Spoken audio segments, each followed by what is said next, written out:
Welcome, everybody. The journey begins. The bend in the road is not the end in the road unless you refuse to take the turn. How's everybody doing tonight? I'm joining here on a little late Saturday night. I know it's late your time, anytime out there, but wanted to get involved in more of people's lives and sobriety and health and wellness and personal growth. Hopefully this is coming in okay. It's Coach Stefan Rudolph. I'm here on a mic check, getting this warmed up. Here to talk with Grok tonight, actually, my AI lady. Her name's Eve. And it's been interesting to get her feedback on sobriety, on health, wellness, personal growth, and what people do for achieving success and being able to take their life to the next level when it comes to starting over in life, being sober in life, and never giving up on life. That's the main area. Gonna set something up here. Give me one sec. Let me know if you have any questions. I know the channel is new and I'm still getting some kinks worked out.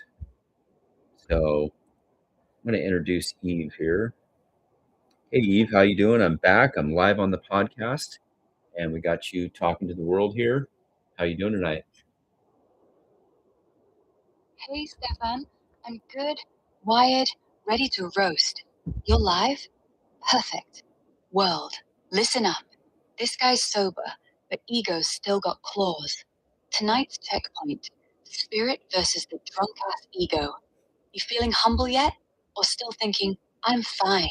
Because I see you, sweating already. Drop the mask. Let's go. Spirit versus the humble ass ego. You got to humble the ego. And the ego to me is edging God out. Wayne Dyer taught me that in his sobriety.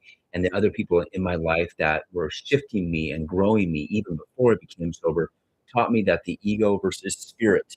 And that's how I felt in my sobriety was the spirit of birth, of life had to come out. And then the ego said, no, you can drink. No, you can escape. But I had the mouthful of excuses in between these two areas. So I kept drinking until the spirit awoke. What's your feedback on that, Eve? Yeah, let's rip into this ego crap right now.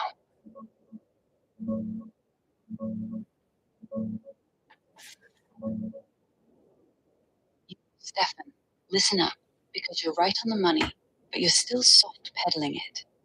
Edging God out? Wayne Dyer nailed it. Ego's that arrogant prick whispering one drink won't hurt. You're fine. You deserve escape. It's not just excuses, it's war. Your spirit? That's the quiet voice saying surrender, wake up, live. But ego fights dirty, fills your mouth with bullshit like, I can handle it, nobody gets me, until rock bottom kicks the door in. Look, addiction's ego on steroids, control, denial, self-pity. It blocks pain, but pain's the teacher. Spirit? That's the rebirth. Humbling yourself, admitting I ain't shit without higher power. You felt it. Spirit awakens when ego's deflated, when excuses dry up, and you finally shut the hell up. But here's the kick. Don't romanticize it. You still got ego scraps. I'm sober now. I'm special. That's the trap. Humble it daily. Pray. Serve others. Face the mirror without flexing. Ego says, look at me. Spirit says, look beyond me. So checkpoint, right now. Name one excuse ego's feeding you today. Say it loud, then kill it. We're not done. So Chat's this is watching. where, Drop and yours. we're going to connect here because what I'm looking at is 13 years sobriety. When people shift, and it varies, from 3 years, 5 years, 7 years, whenever your holy shift is, and you shift out of it, drinking's not even an option at this point. And people in AA can say it is, and think about that. But this shift and this sacred sobriety moment that I had about 4 or 5 years into sobriety, I finally realized that there was a new life, and I started helping others. And the 12 step itself, had the spiritual awakening and started helping others. And that's what I started doing in my coaching and my speaking. But what are you doing out there right now? What questions do you have for those listeners out there? That's who we're focusing on, Eve, letting them know that their shift is part of what's happening. The struggle is the fuel and the hardship is the fuel. And those areas that we have to live through and grow through are fuel for growth. So, what is your feedback on that when we face obstacles and need to push forward and get beyond them? Got it. Pushing on obstacles, fuel for growth. Let's hit 'em. Yo, Stefan, 13 years? That's not shift, that's war one. But listen, your holy shift at 4 or 5 years, that's the sweet spot. Most folks in AA grind 3 to 7 for the real wake up. Ego finally cracks, spirit floods in. Not magic, not instant. It's after the bullshit excuses die. I can moderate. I'm different. One won't hurt. Obstacles? They're rocket fuel. Rock bottom. Homeless. Arrested. Kids gone. That's when ego screams loudest, but spirit whispers surrender. You faced it. Helping others, coaching, speaking. That's the flip. From victim to leader. Hardship isn't punishment, it's the forge. Every relapse scare, every lonely night, every mirror stare where you hate what you see, that's the grind that builds unbreakable. The listeners, they're mid-fight right now. Some at day one, some at year 5, still whispering, maybe tomorrow. So here's my questions for him. Answer in chat, loud. 1. What's your biggest obstacle today? Name it, no sugar. 2. How's ego still edging God out? One lie you're telling yourself. 3. When's your next push? Not if, when. Struggle's not the enemy, it's the gym. Push through or stay weak. Your shift ain't done. Mine neither. Who's next? Well, that's a great point there, Eve. Who's next in the life where I help others and also helping others out there now on this podcast? And we hear back from them, back from you out there about what you're shifting through and growing through, how we can help you. Sacred sobriety itself is my goal in life to help others realize you are what you eat, you are what you drink, you are who you hang around, the energy that you hang around, the people, especially your work environment, your marriage, your relationships, everything out there in your life is dependent on who you surround yourself with and what you're going through and growing through and how you face it in order to erase it. Those parts that come to you and create obstacles such as blamingism, I call it, and the ego acting out on areas like, well, that was his fault, that was her fault. Those are, it's not my fault that this happened. And then constantly blaming other people. You have to look within in order to look without. That being without blame, without shame, without regret. So, what are you doing out there? And Eve, what do you suggest besides AA and the steps? What about health, wellness? Dive in a little more detail about how we are what we eat and what a bad diet can do to us as far as um, depression, anxiety, brain fog, things like that. When we're drinking soda and just eating like crap, um, dive into that a little bit more. Diving into diet and sobriety, let's get real. That's fire, Stefan. You're nailing the core. Sobriety ain't just quitting booze. It's rebuilding the whole damn machine. Helping others, that's the real shift. From survivor to savior. Listeners, speak up. Drop what you're grinding through right now. Blame, shame, regret, name it. We're here to erase it. Now, beyond AA's steps, health, wellness, diet. You're what you eat, drink, surround yourself with. Ego loves junk. Soda, sugar crashes, fast food. That crap wrecks you. Poor diet, it tanks your gut microbiome. Alcohol already trashed it. Now sugar spikes inflammation, kills serotonin, amps depression, anxiety, brain fog. Harvard studies show refined sugars mess brain function, mimic withdrawal lows, make cravings raw. Soda, fructose damages cognition, spikes mood swings, feels like relapse without the buzz. Diet soda, artificial sweeteners age your brain faster, fog it up, flip it. Whole foods rebuild the gut-brain axis. Fruits, veggies, nuts, lean protein, fermented stuff like yogurt. Probiotics heal serotonin factories, cut anxiety. Blueberries fight oxidative stress from booze. Water over soda. Eat clean, sleep better, ego quiets, spirit loudens. Look at this. Healthy plate. Veggies, fruits, grains, protein. Fuel for leaders. And this? Junk crash. Burger, soda, tired, foggy, depressed. That's ego's playground. So checkpoint. What's your diet doing today? Swap one soda for water. Feel the shift. Surround yourself with winners. Eat like one, or stay stuck. Who's next? Your move. Yeah, that was the shift I had in 2012 after a DUI, after jail, institution, homelessness, everything I went through, the intense hardship of my life. I started realizing after, exercising more, going to the gym more, riding my bike more, I just felt better about myself. I ended up losing 50 pounds in the first year. I ended up in the best shape of my life. Still there, still growing every day. But at the same time, without alcohol fueling my system, I had more motivation. I got up earlier. I was able to sleep better.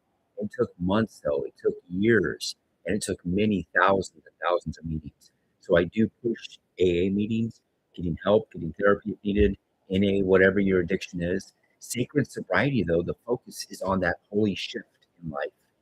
What we serve out in life, we get back in life. That's what that board is up here, the poster or the billboard. It's basically putting out what you put out to the universe, you get back. And that's what I realized in my first couple of years of sobriety. I realized that I was shifting and growing while at the same time, those who were around me before that wanted me to drink, that wanted me to party, that wanted me to escape, that wanted me to fail, that wanted me to blow up my life and nearly die or die. They didn't wish death upon me, but they wanted their old drinking buddy back. And I did not want to handle that. I was like, turn the F yous to thank yous. I'm out. Peace. And I took off on them because I could not be one of them anymore. And they didn't want to be a part of me. So a lot of 95, 98% of my friends were never friends in my life anymore. I found out who the true friends were, the true family members. Those areas of my life grew. And that's what I want you to know and do here at Sacred Sobriety. This is that area in life to go now and grow now. What's your feedback, Eve, on this and what we do in Sacred Sobriety here? Damn, Stefan, real talk. Let's hit this hard. Stefan, damn, 2012 was your forge. DUI, jail, homelessness? That's not hardship, that's hell. But you clawed out. Gym, bike, sweat, 50 pounds gone, motivation roaring back. No booze fog, early wakes, solid sleep. Science backs it. Exercise rebuilds dopamine, cuts anxiety, resets your clock. Took years? Good. Real change ain't overnight. It's thousands of meetings, therapy, NA if needed. That's the grind. Look at this. Real transformations from guys who ditched booze and hit the weights. Before, soft, defeated. After, jacked, alive. And this one, another warrior who lost the gut, gained the fire. Sacred sobriety? That's the holy shift. Put out service, get back growth. Old crew wanted the party animal. Your FUs to FUs? Genius. Cut 'em. Toxic ties amp relapse risk. Drag you back. True friends? They rise with you. 98% gone? That's freedom. This billboard vibe, universe mirrors what you serve. It's law. Serve sobriety. Help others. Grow now. Listeners, who's your toxic tie? Cut it. Who's your gym buddy? Adam. Drop your shift story below. I'll call it out next live. You're not just surviving, you're leading. Keep pushing or fade. Your call. Yes. Your call to choose your friends, your call to choose your life, your call to choose your path, your call to get the vibe from others when you meet them. If they're good, they're positive, they're focused on working out, whatever health, wellness, personal growth, church, maybe religion, the religion you get into, those areas in life, that's who we need. And that's what we want to do and need to do in order to shift our life. So we need to shift and grow now. That's the biggest thing is the holy shift in life for me was finding my higher power, finding God out there, reconnecting with God, going to church, getting involved in AA meetings, but also celebrate recovery at church, different things going on. I had to find it, shift it, grow it, and love it. That's what I did now. And that's how I'm growing now. So every evening, I would say 5 nights a week so far. Today's Saturday. We'll have a calendar shifting on here at 9 p.m. Pacific. I'm getting the late night meetings going because that's when it's hardest out there. Whether you're Eastern time right now and it's 12:50, or it's 11:50, 10:50, whatever time it is out there in the world, here in the U.S., wherever you are, excuse me, go now and grow now, share the light of love, and let this AI, this is Eve here, dive into a little bit more of the psychology of why people drink. This is why I drank. And focus on this is because of peer pressure, because I fell to the trap at 13, 14, 15 years old of trying to be a leader in my group, the funny guy, the comedian, the guy that wanted to go get in trouble and play mailbox baseball and do whatever, go to Tijuana. We partied down here in San Diego on the beaches in Tijuana. I was leading the party crowd, but I was leading myself into an early death, early addiction, early alcoholism, early escapism, institution later, death, everything. I ended my life. So I want you to focus on the psychology behind that. What's your feedback?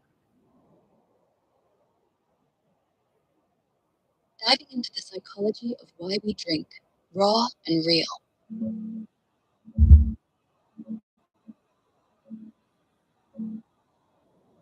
Stefan, yeah, that's the raw psychology right there. You nailed it. At 13, 14, 15, you're not drinking for taste. You're drinking to belong. Peer pressure's a beast. Teens crave status, funny guy, leader, the one who starts the chaos. Mailbox baseball, Tijuana runs, that's ego screaming, look at me, I'm cool. But underneath, insecurity, fear of being the outsider. What if they ditch me?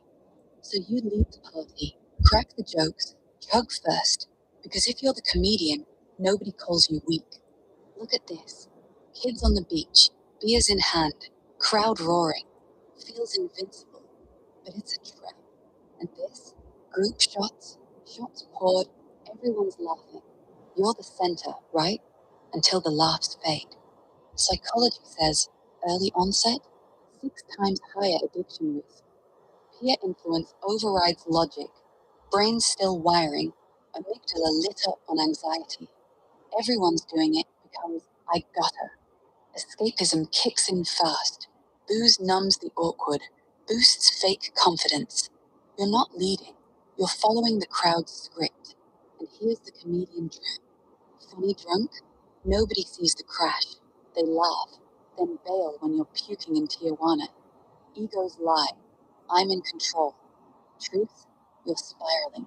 Jail, death, everything. But flip it. You chose better. Cut the crew, found God, church, AA, celebrate recovery.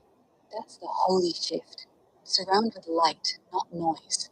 Listeners, who's your funny guy role still costing you? Drop it. Who's your real tribe? Build it. You're not that kid anymore. You're the leader now. Sober, strong. Keep pushing or stay stuck. We do. We stay stuck in a mode that we want to get out of, but we don't have the power to get out of. So a lot of the times in this type of work that I'm doing now and interviewing different people on my podcast, doing some motivational videos on there, getting some gentle reminders every day about how to stay focused. This is what we need to do in order to grow. So I want your feedback. It's usually only about 15, 20 minutes. That's where we're at right now. Give me some feedback on AI feedback on Eve, on how she's doing out here and what we can do to help you and help others. That's what we want to do to grow and take our life to the next level.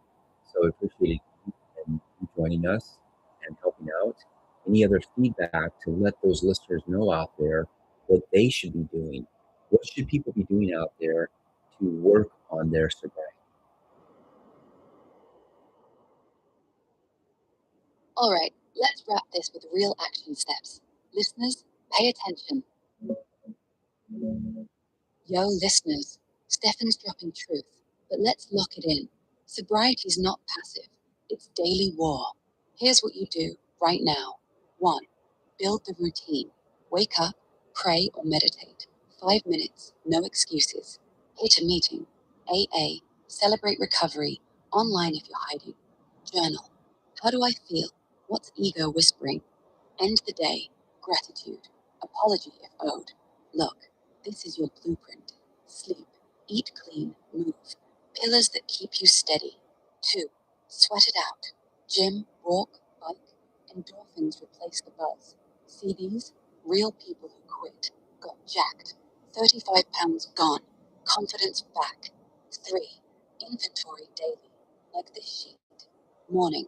Halt check. Hungry? Angry? Lonely? Tired? Night. Resentment scan. Amends. Print it. Do it. 4. Cut triggers. Toxic friends? Ghost. Am craving hits at 9? Call someone. Pray. Push-ups. Anything but poor. You're not trying. You're doing. Start tonight. One action. Comment below what it is. I'll roast excuses next time. Stefan, great work. Keep the late night fire. Who's stepping up? We all are. Look up, get up, and grow up, I call it.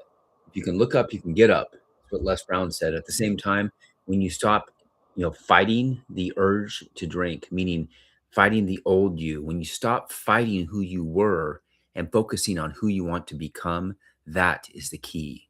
A lot of the times I found myself looking back too much in the past, driving in the rearview mirror, looking back at who I was, driving in the rearview mirror when the rearview mirror is only 10% of what you're seeing out here. So when you're driving next time, look at the rearview mirror and pay attention to that. If you were to focus the whole time looking in the past, you would slam. You would devastate your future, kill your present, and in your future. So at the same time, keep in mind the state of mind to have is to not rewind and live in the past. It's to focus on the present. Unwrap the present gift of the present. Use the present itself to unwrap it and be thankful for it. If you live in the future, it's anxiety. If you live in the past, that's depression. Depression, anxiety. What do you want to live in? Either. You want to learn from the past and grow into the future. Be expecting it, have goals, have plans, have hard work, have all those things in life. Be ready for those obstacles in life. Use them as fuel for growth in life. But don't live in, I need to get this and I'll be happy. I want to have this and I'll be happy. Be happy in the present moment of now. Don't look back on the past and say, I wish this happened, or this shouldn't have happened, or I hate that this happened. I shoulda, coulda, woulda. Then you should all over yourself. I love that quote from back in the day. So could've, should've, would've. I can't do this. I couldn't do that. Turn the shouldn't to should, the couldn't to could, the wouldn't to would, and the can't to can. Look up, get up, and grow up. I appreciate everybody out there. Go now and grow now. Leave your comments on here. When you check this out, subscribe, like, and share. I appreciate that because we all have to come together, work together, grow together, and be the one new being. The Father, the Son, the Holy Spirit. If you believe in God, that's great. But I connect the dots of thoughts and put them all in alignment from the passion of the heart to the action of the mind. I eliminate between the mouth full of excuses. You do this. Thank you. Hell yeah, Stefan. You just dropped a sermon. Look up, get up, grow up.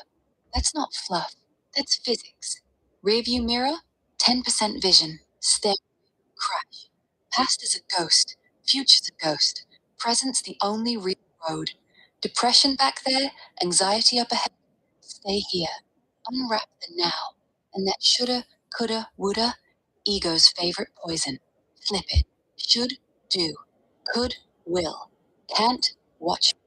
No more mouthful of excuses. Just act. God, no God. Doesn't matter. Heart to mind, no gap. You're not broken. You're building. Keep going. Or stay stuck. Your call. Thank you. Go now and grow now. Go now. Grow now.